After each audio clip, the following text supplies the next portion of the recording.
Nakasunod ba ang pagpapalabas ng sabpina sa mga tuntunin ng ating konstitusyon at ng impeachment doon sa impeachment rules na tinatawag yung nangyaring Ah, kapasyahan?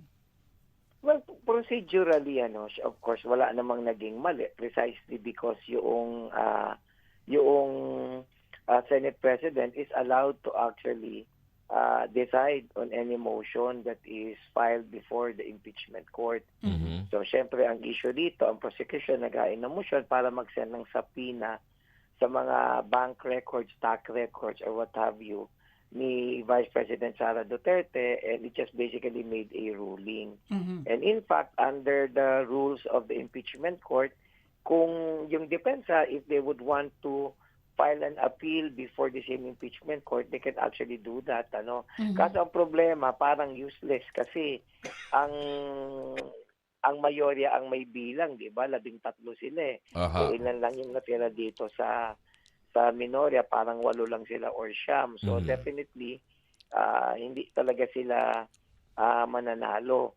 So ang remedy na pwedeng gawin dito ng depensa is actually to file, i-forward ito sa Supreme Court. Mhm. Alam mo kasi, sabi ng Supreme Court dun sa kaso ni Sara Duterte sa kanyang impeachment that was rendered by the Supreme Court last year, although impeachment is a political exercise, sabi ng Korte Suprema, nonetheless, the Supreme Court can step in where there are issues of grave abuse of discretion. So ang sasabihin ng depensa, there was grave abuse of discretion because to begin with, there's no probable cause to open the records.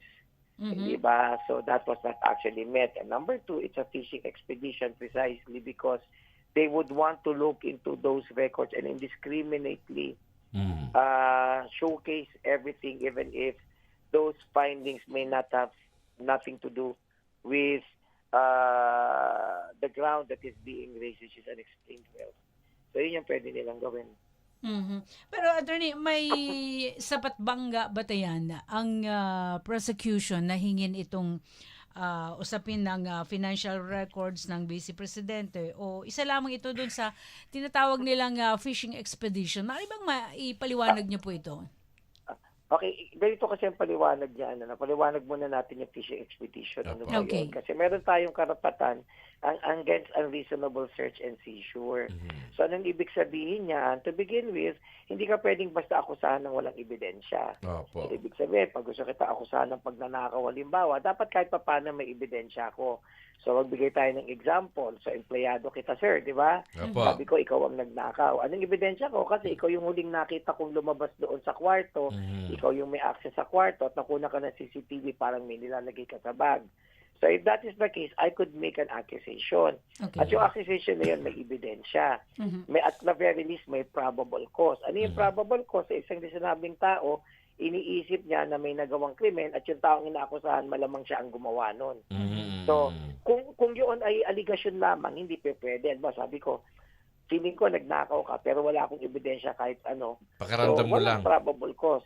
So ang mangyayari kung sinabihan na kitang nagnakaw ka tapos gusto kong pabuksan yung drawer mo, Mhm. so it becomes a fishing expedition kasi nauuna yung akusasyon kaysa dun sa ebidensya. Mhm. So at the very least, dapat may ebidensya ka that would be Yes. enough to constitute probable cause. Oo. So ngayon, may probable cause na. Pag may probable cause na, ang problema, inakusa kitang magnanakaw pero hindi ko naman nakita yung item na nasa iyo, di ba? Mhm. Feeling ko tinatago mo sa drawer mo.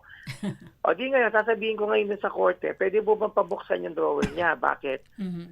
Kasi po, feeling ko, na-establish ko nga na may probable ka siya nagnakaw, pero feeling ko tinago niya po yung ninakaw niya na item doon sa drawer eh. Mhm. Mhm. So ang mangyayari, pwedeng buksan yung drawer, hindi ba? Pero ang titingnan lang yung item na yon. Halimbawa, pagbukas na drawer, may nakitang shabu.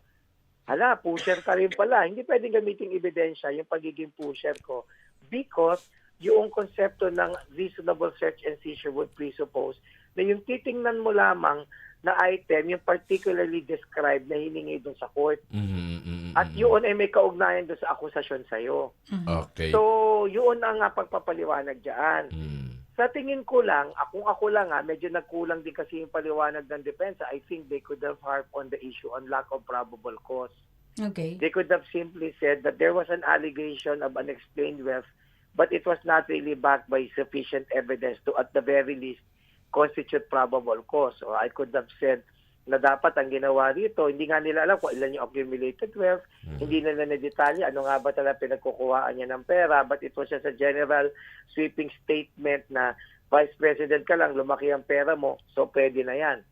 So he could have argued on that. Kaso ang problema dito, even if he did argue on that, at the end of the day, it's really a numbers game. Yung presiding officer, kakampi ng mayorya, at yung mayorya, alam naman natin, ay against sila kay Vice President, hindi ba? Because it definitely would have been a different story if it were Alan Peter Cayetano who is sitting as a presiding officer. Okay. So yun yung problema eh. Sabi ng Supreme Court, ang impeachment para siyang political exercise, Yes, it's a numbers game, pero dapat parang korte rin. So yun lang yung magiging problema dito kapag binuksan mo na yung mga records halimbawa, baka may mga aligasyon doon na walang kaugnayan din sa unexplained wealth halimbawa, hindi ba? O kaya may ibang paliwanag, o kaya ayaw niya dapat maibunyag. That's the danger there. Kasi sa ordinaryong kaso, kahit mali yung maibukas na, kahit mali yung mga ebidensya na gagamitin laban sa akin, ang nakakaalam lang nun, ako, nag-aakusa, tsaka yung judge, di ba? Eh dito, it's for everyone to see. Kaya naiintindihan ko rin kung bakit ka natatakot, di ba? Kasi it's a very compelling argument. Sabihin mo, kung wala ka tinatago, bakit ka natatakot, hindi ba? Kaya ang problema, sa katotohanan ng buhay, lahat tayo may tinatago. Kaya ayaw natin buksan ng buksan maigi yan, hindi ba? Parang ganito, sir. Di ba, pinagbintangan mo kung magnanakaw. Ang ebidensya, meron akong chat doon sa kasabwat ko. Ngayon gusto mo pabuksan yung phone ko para makita yung mga conversation history ko. Eh, syempre, ayaw ko naman pabuksan kasi yung pala may kabit ako, walang nakakaalam. Pag binuksan yun, malalaman na may kabit ako, hindi ba? That's the reason why merong provision on against unreasonable search and seizure to protect your interest. Pangalawa, importante yan. There's a reason why meron tayong issue on against unreasonable search and seizure.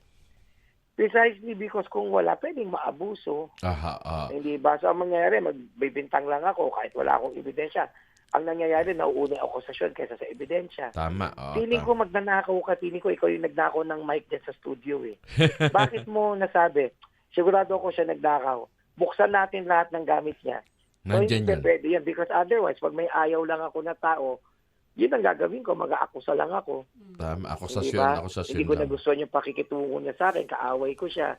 Alam mo, magnanakaw to, buksan natin yung drawer niya. So, yan lang yung pagpapaliwanag ko in layman's term na para magpintindihan na nakikinig sa inyo. Okay. Kasi marami sa kanila nanonood na impeachment. Hindi naman nila masyado naintindihan yung napaka-technical kasi. Sa poisonous tree. Kaya ang ginagawa ko po, honestly, chinachat ako, ipaliwanag in layman's term. I'm pretty sure mas madali nang intindihin. Tama naman. Okay, ito yung binabanggit ito pagsabihin na attorney, ang magkakaroon lang ito ng katuparan, ipaliwanag rin po ito, kung ang Pangulo mismo ang mag-order na buksan o kumbaga puutusan niyang BIR. Pakipaliwanag nga po ito. Okay. Sa bank records, wala tayong problema kasi exception dyan ng impeachment. Ang magiging issue, yung issue doon sa tax records. Kasi yung tax records, they are actually public in character. So supposedly kung public in character, dapat pwede mabuksan ng kahit sino, hindi ba? Kaya lang may provision kasi sa Article 71 ng National Internal Revenue Code that if that is the case, it requires approval from the President. In fact, meron na tayong example niya noong panahon ni Corona. I remember ang commissioner pa na si Kim, ang pangalan niya? Kim Hinares. Kim Hinares, hindi ba? So when she was actually the BIR chief then, she was issued a subpoena by the impeachment court. So on the basis of the subpoena, so she went there, kaya lang ang sabi niya, I couldn't open the records as much as I want to because I need authority from the President, which of course the President, Nonoy Aquino, subsequently did. So ito ang tanong, kung maging issue na kailangan ng authority from the President, hindi ba sabi ni Claire Castro, ayaw makialam ni Pangulong Bongbong Marcos? Paano kung hihingan siya ng authority? Oh, yun ang magandang tanong dyan. But it's a political issue more than legal. Hanggang saan po ba yung kapangyarihan ng impeachment court, attorney, para sa paghingi ng mga tinatawag nating financial records? Sorry po. Ang problema kasi dito, no, ang sabi kasi ng depensa, bakit mo i-cover yung mga panahon na vice mayor pa lang siya? Hindi ba dapat yung panahon lang na siya ay Vice Presidente, Oh, opo. kasi nung time kasi ni Corona kasi, naging justice ng Supreme Court si Corona noong 2002. Pero yung mga records na pinabuksan, pinabuksan yung mula 1997 moving forward. Ang katwiran kasi ng prosecution, kailangan ma-establish yung pattern, kailangan ma-establish yung context, yung factual context, kailangan ma-establish yung paper trail, which could not be done if we will just simply open his his records relating to his stint as member of the judiciary. So, yun, but that's just the debatable question. Kasi sa kaso si Sara Duterte, sobrang anlayo talaga kasi ng tatalunin. Opo. Mula 2007, hindi ba? Layo. Parang Hanggang 19 years ba 2000. lumalabas? Parang 19 years lumalabas mula nung naging public masyadong official siya? matagal, oo. Mm-mm. So, kaya ang gagawin ng depensa rito, kung hindi naman nila hawak yung Senado, they might be forced to go to the Supreme Court citing exercise of grave abuse of discretion on the part of the impeachment court as presided over by Chief Escudero. So, paano to? Kung paano mababalanse yung tinatawag natin na attorney na karapatan doon sa privacy at doon sa bank Secrecy law, attorney, laban doon sa pangangailangan ng impeachment court na makakuha ng ebidensya sa ganitong pangyayari? Yung bank record kasi exemption naman talaga dyan yung impeachment. So yung Opo. Secrecy of Bank Deposit Act does not actually cover yung impeachment cases. Ang issue lang kasi dito, kailangan ba talagang buksan mula 2007 hanggang ngayon? Hindi ba? But at the end of the day kasi, syempre, an impeachment court is just like any other court. A ruling was made and the ruling was the impeachment court would issue a subpoena. That's the ruling So, anong remedy available sa iyo? To go to the Supreme Court. Sasabihin mo, grave abuse of discretion yan. Ang isa-cite mo, bakit sobrang haba? Bakit wala pa ng Vice Mayor siya? Anong gusto niya establish? O paipakita rin yung danger na posibilidad na may makita halimbawa nung mga panahon na nung araw pa tapos gamitin laban sa kanya, wala namang kaugnayan niya halimbawa dito sa ikinakaso sa kanya. Pangatlo, kung an impeachment court is televised and viewed by everyone, it would not actually look good if there are certain allegations not related to the article of impeachment or to the ground that may surface, di ba, as a result of investigating all the apropos records subject of the subpoena. So, ganun po ang mangyayari. Yes, Glenn. Okay. Dito kasi sinasabi rito, attorney, yung nangyari noon kay dating Pangulong Joseph Estrada, yung second envelope, di ba? Na talagang tinutulan na wag buksan. Parang ganun nangyari din sa second envelope. Ang sinasabi nila, hindi may kaugnayan. Kaya lang, wala tayong magagawa doon. Yung tao yung nag-decision. They went to EDSA at sila ay nag-people power. Di ba? So, ang problema lang dito is how do we do that? Kasi, una, historically, parang sawa na rin tayo doon sa EDSA. Diba? Pangalawa, even if we do that, we cannot do it right now because sobra tayong polarized. Pag nag-rally yung Sara Duterte, magra-rally rin yung against her. Diba? Pasinin mo, laging ganun yung rhythm. So, mahirap talaga. But in that particular impeachment case, in fairness, there was a valid legal issue that was raised. Was the second envelope part and parcel of the ground that was cited, di ba? Doon sa kanyang impeachment ni ERAP or ni former President Joseph Estrada. A lot of the senators thought otherwise, di ba? Kaya lang yung pagpunta ng tao, syempre, it's a political move, hindi mo naman pwedeng kontrolin yon. But it was actually a valid issue. But nonetheless, hindi yan na-address ng Supreme Court. Okay. Bakit hindi siya na-address ng Supreme Court? Kasi nga na-overtaken tayo nung pagpunta na ng EDSA, tapos, one thing led to another. But it's something that the defense can actually explore right now. They can actually go to the Supreme Court and file the necessary petition to question that. Sabihin nila, may grave abuse of discretion. Dapat ito lang yung bubuksan, mga ganon. So, anong gagawin nila? Mag-file ng petition tapos hihingi ng TRO kasi pag may TRO sa Supreme Court, hindi mabubuksan. Tama. Pero oo. kung walang TRO sa Supreme Court tapos hindi magruruling, bubuksan lang talaga yan, magtatagal talaga. Okay. Ano ba, hindi ba ito kasi si Atty. Mark Scarpio, hindi naman siya hindi naman sa government official. Bakit hindi kaya ito nalalaban yung kanyang karapatan dito? Ano po sabi niyo po? Si Atty. Mark Scarpio, hindi naman po sa government official pero isinasama sa rito. Ayun nga, that's also an interesting issue na pwede nilang i-raise. Kasi ang sinasabi ng prosecution, Oo. syempre parang mag-asawa sila, so yung kanilang properties na nakuha ay co-owned, di ba? O kaya lang ang problema doon, just because they are co-owned, does not necessarily mean na for purposes of saying whether or not it's unexplained wealth ay pasok sa banga, di ba? Kasi halimbawa, pwedeng ako halimbawa, sample lang sir, di ba? Asawa kita madam. O ikaw maayos, kunyari lang maayos ang trabaho mo, talagang kumikita ka ng maayos. Ako pala magnanakaw. Hindi mo alam na magnanakaw ako. Pero yung mga nakuha kong pera, tayong may-ari, di ba? Pero yung source nun, ako lang ang may pananagutan nun. Dahil ninakaw ko yun eh. So in the same vein, kung halimbawa may katiwalian na halimbawa si Man Scarpio, hindi siya yung public official involved eh. Oo nga po. So hindi dapat bubuksan yung kanya. It should be subject of a different inquiry. Linawin lang din natin, attorney, na itong pagpayag ng pagkakaroon ng subpoena sa financial documents ng Vice Presidente, bahagi lamang ito ng pangangalap ng mga o proseso lamang ito ng pangangalap ng ebidensya, di ba? Syempre, pepresenta pa yung ebidensya tapos i-argue pa rin nila yan doon sa korte. So, syempre, kaya lang, ayaw na talaga ng depensang mabuksan yan dahil nga, you're opening a can of worms, di ba? Kasi may mga bagay doon na maaring ayaw niyang mapakita, na makikita. At syempre, karapatan naman niya yun na nahingin sa korte yung proper relief, if she felt there was a violation of her right.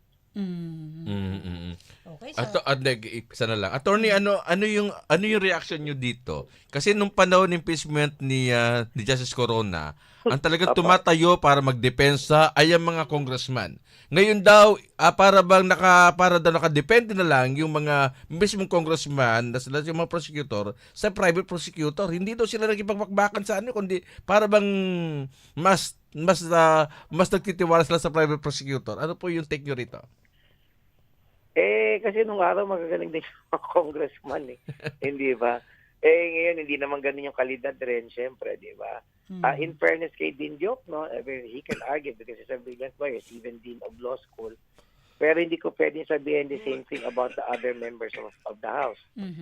Members of the prosecution side, hindi ba, sir? So yun lang naman ang paliwanag talaga nun, sir, kasi alam mo yun, di ba naalala mo? Kasi ako nung ako'y nag-aaral pa sa law school, ako'y nagtrabaho kay Senator Miriam. Naalala ko nung pag may engot na senador, exception to the rule yun. may Diba? exception Pero to the ngayon, rule talaga. ang exception yung magaling. Baliktad di ba? So syempre, nothing naman prevents them from utilizing the private prosecutors. Walang iniwan yan sa ordinaryong kaso na yung fiscal isusupervise niya lang yung private lawyer. Di ba? Para maging private prosecutor. So, pwede rin naman gawin talaga dito yan. Yun nga lang, yun lang ang tingin ko talaga kasi hindi sila ganun kagaling siguro. Baka mas magaling yung private prosecutors nila. Which does not surprise me, by the way. Ay, ganun. Okay, sige. Maraming salamat sa mga paliwanag, Attorney Ed Chico, at sa mga morning. susunod Sana na po pagkakataon ulit. Opo. Thank you. Sana po kahit paano nakapagbigay tayo ng linaw kasi yan talaga ang purpose ko po dahil napansin ko, share ko lang isang araw, nagpamasaya ako ng paa, masakit yung paa ko So, nagpamasaya sa akin mga 60-year-old woman. So tinatanong ko siya, hindi niya pala talaga naiintindihan or nasusundan Yung impeachment. yung nangyayari dun sa impeachment kahit panoorin niya, kaya hindi niya nalang pinapanood. Okay, So, sige. kailangan meron Kasi nagpapaliwanag hindi rin talaga. naintindihan eh. Oh, Okay. malaking Kaya at least bagay. sa pamagitan ng programa nyo, may Mhm. chance tayo na maipaliwanag sa kanila. Totoo Tama po. yan, Okay. opo. Maraming salamat, Attorney Ed. Magandang Salamat umaga din po sa po. inyo.